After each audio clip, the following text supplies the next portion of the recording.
Hello, and welcome to the Auditor Controller's instructional video series. Today we'll be talking about the criteria that the Claims Division of the Auditor's Office uses to review the departmental payment requests. We thought it would be helpful to walk you through some of the live document submittals and see how it is that Claims goes about reviewing and rejecting or approving the payments. Also, please see our other videos on how to key Yaxes and PRCs. Let's begin. Before we jump into our live examples, it is important to note that every document that is submitted to the Claims Division has these essential elements. 1. Support must exist and be legible. If the attachment is a scanned PDF, it should be scanned at a resolution that produces as few attachments as possible, yet without compromising legibility. 2. Multiple invoices and credits must appear in the same order in the support as the accounting lines appear in the document.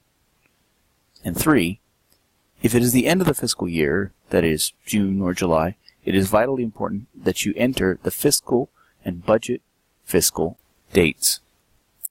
And in the document you can see that they are right here. Now we will start with an example of a live PRC. This is a good point to add a reminder that all payment requests, whether GAXs or PRCs, must be keyed and approved to our office by Friday at 5 p.m. in order to be reviewed by our office before the check run on the following Thursday morning. In this example, Friday last week fell on the 13th, and so you can see that this example is being submitted timely. And in this week, the check run falls on the 19th, and so today is the 17th, and we are also reviewing it timely. The first thing we'll look at in the document is the header page. We'll make note of the vendor, Reedley College, and then we'll go ahead and open the attachment. As we said before, you'll need to make sure that the attached support is orderly and legible, and you can see here that the support is both. Now, looking at the attachment and AFIN side by side, we can now review each criterion one by one. At this point, we will go to the vendor page, and the first thing we'll do is see that the vendor name and address match the support. Here we see the legal name, state, community college, district, invoices from Reedley College, but we see here that DBA is Reedley College. Next, we'll make sure that the remit address appears on the support. And we see here, please remit the payment to Reedley College, 995 North Reed Avenue, Reedley, California. And we see that the address matches in AFIN. Now we'll move over to the Disbursement Options tab here. And whenever you see anything in this field, disbursement format, that says WAR or warrant, then we must have this field completed. Disbursement category 1 means that our office, the auditor's office, will mail out the checks directly to the vendor. Disbursement category 2 means that our office will attach some form of supporting documentation with the check before we mail it to the vendor. And disbursement category 3 is when the department wants the check back for some reason. Now we'll go to the commodity page, and in here we'll look in the general information tab, and we'll want to see that the amount in the section ties to the invoice amount, and it does. It's important to note at this time that if there are multiple commodity lines, there's only one, and you see there's only one invoice being paid here. But if that in that instance, say it's being paid from a DO, delivery order encumbrance document, we'll need to make sure that the total amount of the commodity lines ties to the total amount on the invoices, and sometimes that can be accomplished by just adding a tape on the support. Now that we've checked the name and address, we will move on to the invoice information tab of the commodity page and compare those fields. Here we see that the vendor invoice date is 3/31/18, matches the invoice, and the vendor invoice number is 2004-1. However, the department seems to have added in the date. Our office likes to maintain the integrity of this field, especially because the invoice field serves as a tracking device through the system. And so this is one item that is wrong. We haven't finished our review, but this will need to be rejected because of this error, but we'll move on through the rest of our review. One final thing we would look for on any PRC is if there's any credit memo that the vendor has sent to us. It would need to have a separate commodity line. And the reason for that separate commodity line is because the credit memo will have its own credit memo number or invoice number, which will then go into the system, which will then appear on the check stub so that the vendor knows how to properly apply the payment. Now that we've finished our review, we'll need to, like we said, reject the payment. So we'll click Reject All. So here we will insert the comment as to why we are rejecting the document, which is related to the invoice field not being correct. Next, we will go over the approval of a general expense payment known as a GAX. Many of the elements that we look at in the PRC will be here as well, so we will move quickly through those repeat items. First, we will go over something that needs to be noted, and that is the cited authority. The primary difference between a GAX and a PRC is that a PRC already has an established authority.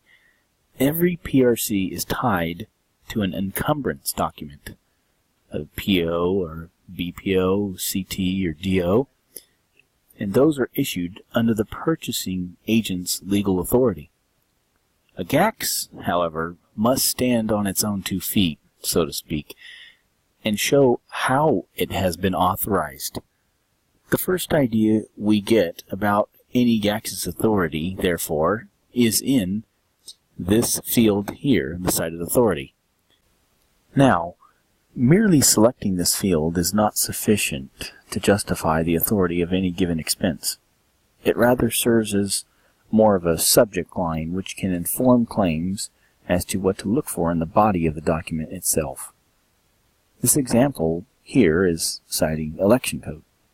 Other examples include direct pay, which is specifically named items under $4,000 individually, which are authorized under the purchasing agent. Another is government code, and since we are a government, we often have many laws that tell us to purchase certain things. Another is U.S. Bank, all of our credit card payments, which we will cover in another example later. And of course, there are many other cited authorities. Once we have opened the attachment, we go ahead and see that it is, of course, legible and orderly. And we can come back over into the document to the vendor page, and we can begin reviewing the basic vendor information. The name matches, the address matches, and we can go into the disbursement options and double check that there's a warrant and the disbursement category is 1, which again means will be mailed out by the auditor's office. We'll come into the accounting page, which is similar to the commodity page in the items that we'll be reviewing that are on the PRC.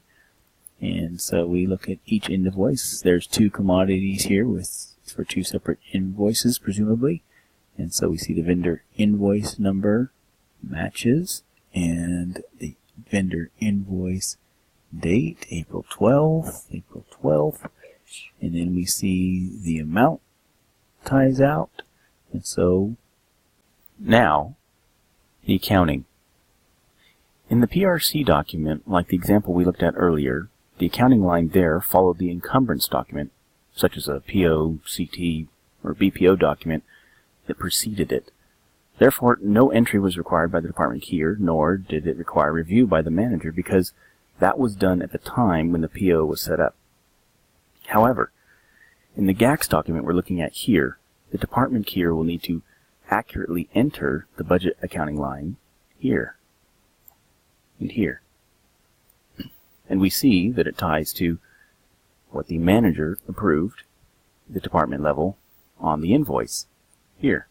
And the department manager who approves the payments will need to verify not only that this was a valid expense, in other words, that we received the goods or services, but that the correct budget line was entered. And of course, this is all done on the Fund Accounting tab of the accounting page. And so once that review is done, we will go to the next line and the next invoice. And again, we see that the invoice number ties, the date again ties, and the amount again ties. Also, this is another reminder to the department here and to the manager to make sure in the Fund Accounting tab of the accounting page that the correct budget line is entered as was approved by the department manager on the invoice. At this point, just want to take a quick step back into the vendor page and note that we see this vendor has a internally generated vendor number. Now, from time to time, small vendors, or for various reasons, we may only pay the vendor with this 9999 code, and that is only for very small payments, and so it cannot exceed $600 in the payment overall. Otherwise, we will not be able to issue them a 1099. This simply means that we've received a W-9 from them and that they are complete set up as a vendor in our system. Seeing as there are no errors in this document, we will go ahead and approve it. There we can see, hit the back and see that it has gone to the final phase and a check will cut on the check run date. Our next live example is a credit card payment. Now, there are two types of credit cards the county issues: the Tacoma's credit card and the U.S. Bank credit card. The Tacoma's card is for travel only, not for supplies. The U.S. Bank cards may be used for travel or supplies. As stated earlier, credit card payments are issued under the purchasing agent's authority, and all of the U.S. Bank payments are routed to the purchasing department first, where they review the payment based on the criteria in their credit card policy. The auditor's office, however, will look for items that relate to AR1 if the purchases are travel related, AR40 if they are related to employee appreciation, or if they are not related to either of those, they will review for the criteria previously stated. Just like the PRCs and the GACSs, the credit cards, too, have their own unique items that need to be considered. In the credit card payments, we'll also need to make sure that any account numbers of the cardholders are redacted in the support, and also that the department head is signing the cardholder statements, and that receipts exist and are legible for each of the items that are charged on those credit card statements. Once you have the attachment open, you can see that the support is legible and orderly. And when we go to the summary page, we can see all the purchases.